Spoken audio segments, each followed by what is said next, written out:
चलो हम लोग फसल उत्पादन एवं प्रबंधन पढ़ रहे थे। इससे पहले हमारा 3 क्लास हो चुका है, ठीक है, जिसमें हम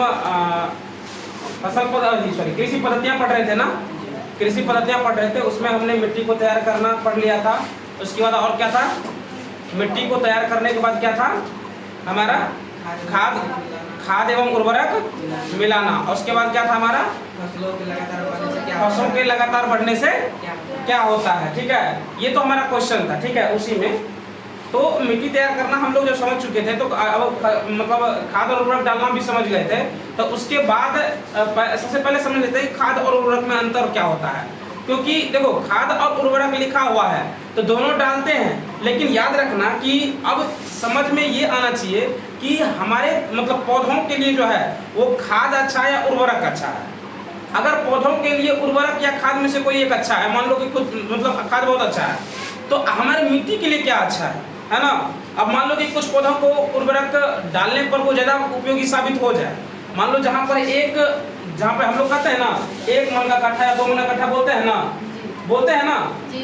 तो अगर मान लो कि ये आ तो रहा है, लेकिन इसके बाद अगर वो मिट्टी ही खराब हो जाए तो क्या अगले फसल को हम उपजा पाएंगे? नहीं उपजा पाएंगे। इसलिए हमको समझना पड़ेगा कि आखिर खाद और उर्वरक में ऐसा क्या अंतर है जिससे मतलब पौधों के जो है वो जनन पे इफेक्ट पड़ता है, मतलब पौधों के वृद्धि पे इफेक्ट पड़ता है, या फिर ये तुम कह सकते हो कि पौधे से जो फसल आती है उस पर इफेक्ट पड़ता है, कैसे पड़ता है। तो इसका सबसे पहले फायदा और हानि पता रहेगा तब है ना, मतलब लाभ और हानि दोनों पता होना चाहिए ना कि क्या होता है, तब जा करके हमको समझ में आएगा कि खाद डालना ज़्यादा जरूरी है या उर्वरक डालना ज़्यादा जरूरी होता है। तो सबसे पहले खाद और उर्वरक में अंतर समझते हैं। तो उर्वरक क्या होता है, उर्वरक एक मानव निर्मित लवण है।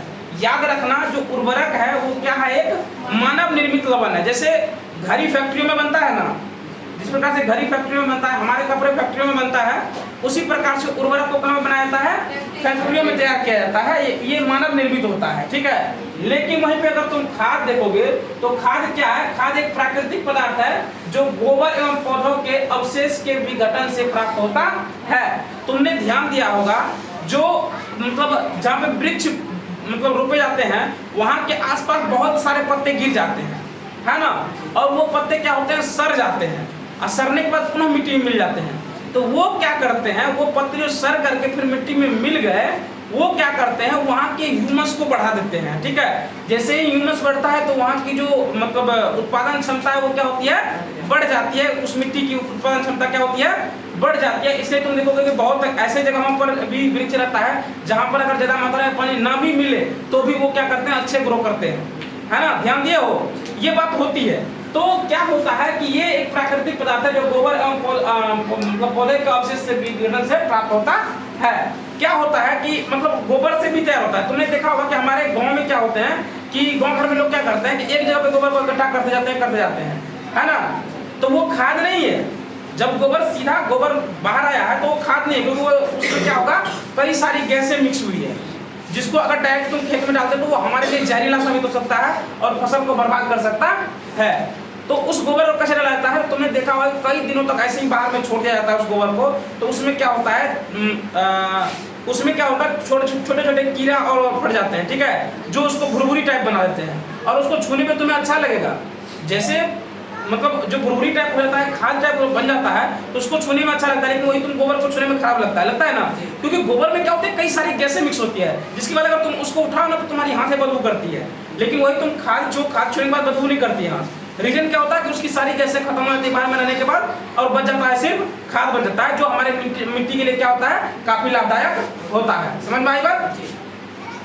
दूसरा है उर्वरक का उत्पादन फैक्ट्रियों में होता है। ये तो हमने बता दिया कि जो उर्वरक है उसको कहाँ पे तैयार किया जाता है, फैक्ट्रियों में तैयार किया जाता है, और हमारे मिट्टी के अनुसार से तैयार किया जाता है। मान लो कि यहाँ की मिट्टी अगर बहुत ज्यादा उपजाऊ है, इसमें हल्का सा अगर उर्वरक डालेंगे तो ये और ज्यादा उपजाऊ बन सकता है, तो उस मिट्टी के अनुसार भी उर्वरक को डाला जाता है। कोई कहीं पर ऐसे मिट्टी है जहाँ पर तुम अगर उर्वरक डाल रहे हो, मतलब हल्का मात्रा में उर्वरक डाल रहे हो, तो उसका कोई इफेक्ट हमें दिखाई नहीं देता, जिससे क्या होता है, पौधे खराब रह जाते हैं। लेकिन अगर वही बढ़ा करके मात्रा में डाल दिया जाए तो वही क्या होते हैं, वही पौधे अच्छे बन जाते हैं और हमें फसल का उत्पादन ज्यादा मात्रा में मिल जाता है। ठीक है, यहाँ तक कोई दिक्कत। चलो आगे समझते हैं। खाद खेतों में बनाई जा सकती है। खाद को हम लोग खेतों में भी बना सकते हैं, ठीक है। तीसरा पॉइंट है कि उर्वरक से मिट्टी को ह्यूमस प्राप्त नहीं होती।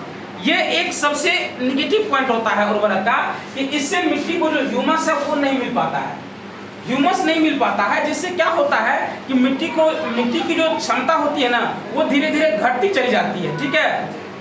समझ गए ना बात को। और खाद से क्या होता है, मिट्टी को ह्यूमस प्रचुर मात्रा में मिलता है। अच्छा, ह्यूमस मिलने से होता क्या है, तो ह्यूमस मिलने से क्या होता है कि उसके मतलब मिट्टी के जल की अवशोषण क्षमता बढ़ जाती है।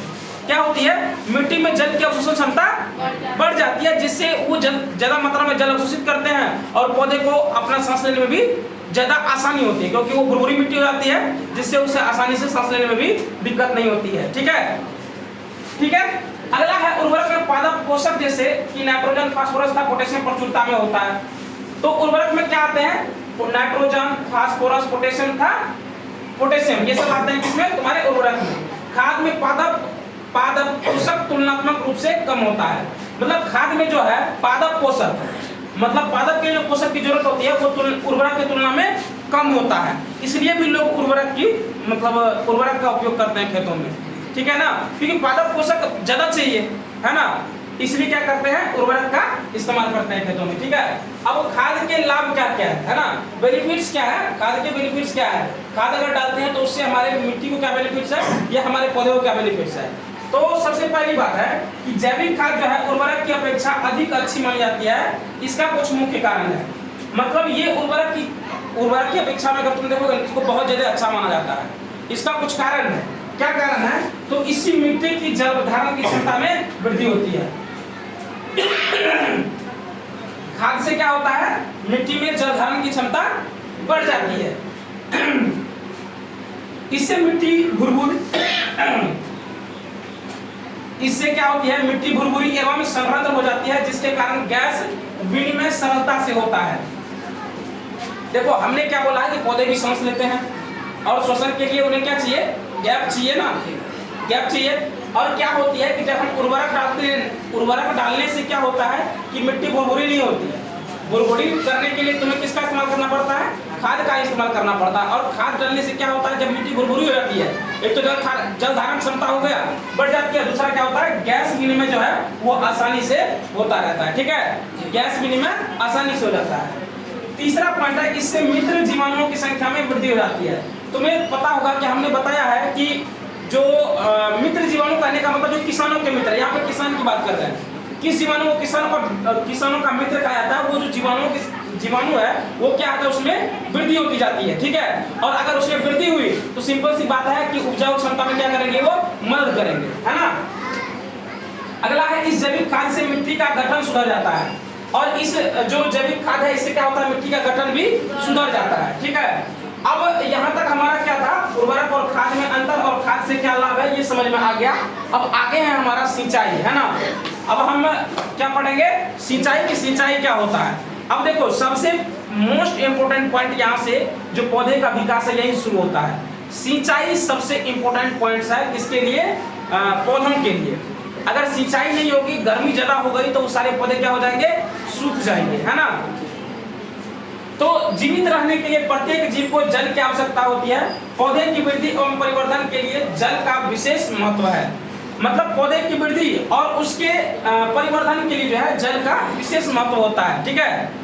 दूसरा पॉइंट हम ये लिखे कि पौधे की जड़ों द्वारा जल का अवशोषण होता है, जिसके साथ खनिजों और उर्वरकों का भी अवशोषण होता है। अब क्या होता है कि पौधे क्या करते हैं, जड़ों से तो जल का अवशोषण करते ही है, साथ में उसके साथ क्या करते हैं, खनिजों का भी और उर्वरकों का भी अवशोषण होता है, जिससे क्या होता है, मतलब प्रोडक्शन में, मतलब फूड प्रोडक्शन में क्या होती है, वृद्धि हो जाती है, ठीक है ना। और पौधों में क्या होता है, लगभग 90% जल होता है, ठीक है। पौधों में क्या होता है, लगभग 90% जल ही होता है। बात समझ में आ गई ना। तो ये हमारा क्लास था, आज का क्लास यहाँ तक ही। अगले क्लास में हम लोग आगे समझेंगे, ठीक है। फिलहाल आज की क्लास में इतना ही।